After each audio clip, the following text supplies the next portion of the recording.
NDA సర్కార్కు numbers పడిపోవడం ఒక రకంగా ఇబ్బంది అనుకున్నారు అంతా. అటు బీజేపీ నేతలు కూడా తమ నెంబరింగ్ తగ్గిపోవడంతో కలత చెందారు. అయితే నెంబర్ గేమ్లో సొంతంగా కాకుండా ఎన్డీఏ పార్టీలపై పూర్తిగా ఆధారపడాల్సి రావడంతో రాజకీయ విశ్లేషకుల్లో, ఇతర పార్టీల్లో ఇక బీజేపీ పని అయిపోయింది అనుకున్నారు. ఆత్మస్థైర్యం కోల్పోయిన స్థితిలో కీలకమైన నిర్ణయాలేవి ఇకపై వచ్చే ఛాన్సే లేదనుకున్నారు.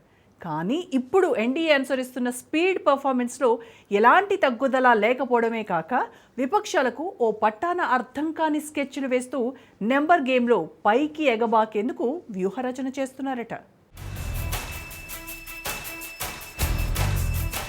అంచనాలు తల్లకిందులైనా నంబర్ గేమ్లో తగ్గేదేలే. 300 దాటించేందుకు బీజేపీ నేతల వ్యూహాలు. పవార్ లాంటి సీనియర్ గుడ్ బై చెబితే కాంగ్రెస్ పరిస్థితి ఏంటి? బీజేపీ నేతల స్కెచ్లు కాంగ్రెస్ నాయకులకు అంతుపట్టకుండా ఉన్నాయి.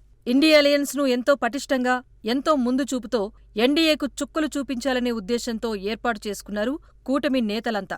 అది చాలా వరకు వర్కౌట్ అయిందనే చెప్పాలి. ఇండియా అలయన్స్ ప్లానింగ్ కారణంగా ఎన్డీఏకు గత ఎన్నికల్లో భారీ గండిపడింది. అబ్ కీ బార్ 400 పార్ అంటూ బీజేపీ నేతలు హైప్ క్రియేట్ చేశారు. కానీ గతంలో బీజేపీ సింగిల్ గా సాధించిన 303 స్థానాలు కూడా చేరలేకపోయింది.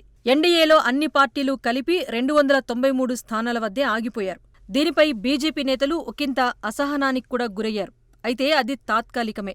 బీజేపీ నేతల అమ్ముల పొదిలో అంచనాలకు అందని అనేక అస్త్రాలు ఇంకా ఉన్నాయనేందుకు తాజాగా మహారాష్ట్రలో నడుస్తున్న ఆటే సాక్ష్యంగా చెబుతున్నారు.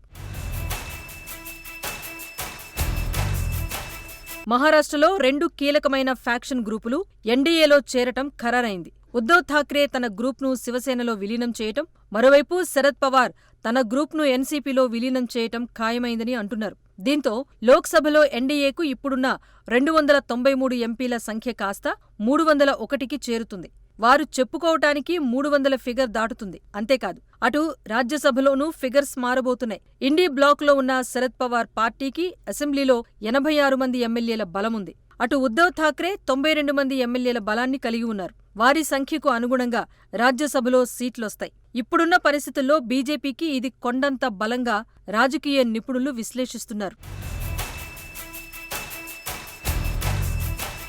బీజేపీ ముందు అనేక కీలకమైన బిల్లులున్నాయి. అన్నింటికన్నా ముఖ్యంగా జమిలీ ఎన్నికల కోసం ఇటీవల బిల్ ప్రవేశపెడితే బీజేపీకి 2/3 మెజార్టీ లేని కారణంగా అది వీగిపోయింది. దీని కారణంగా బిల్లును జేపీసీకి పంపించాల్సి వచ్చింది.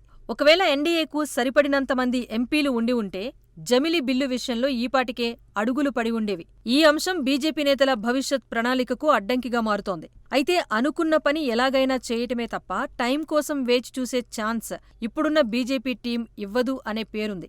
ఈ క్రమంలో పార్లమెంట్లో నంబర్ గేమ్ను రీచ్ అవ్వాలి అంటే ఆటను అవతలి వైపు నుంచి ఆడటం షురూ చేశారన్నమాట. అందుకు అనుకూలమైన వాతావరణం వారికి మొన్నటి ఎన్నికల్లో మహారాష్ట్రలో కనిపించింది.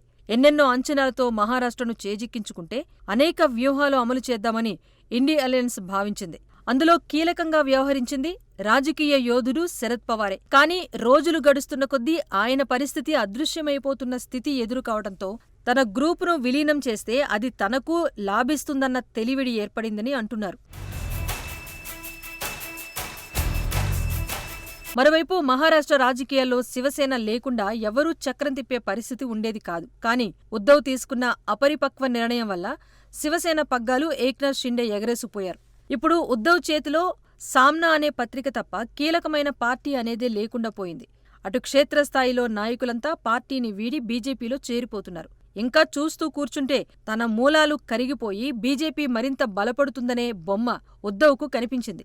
అందుకే ఉభయతారకంగా ఉండేలా ఏక్నాథ్ షిండేతో మంతనాలు సాగించి పార్టీలో మర్జ్ అయ్యేందుకు గ్రీన్ సిగ్నల్ ఇచ్చారంట.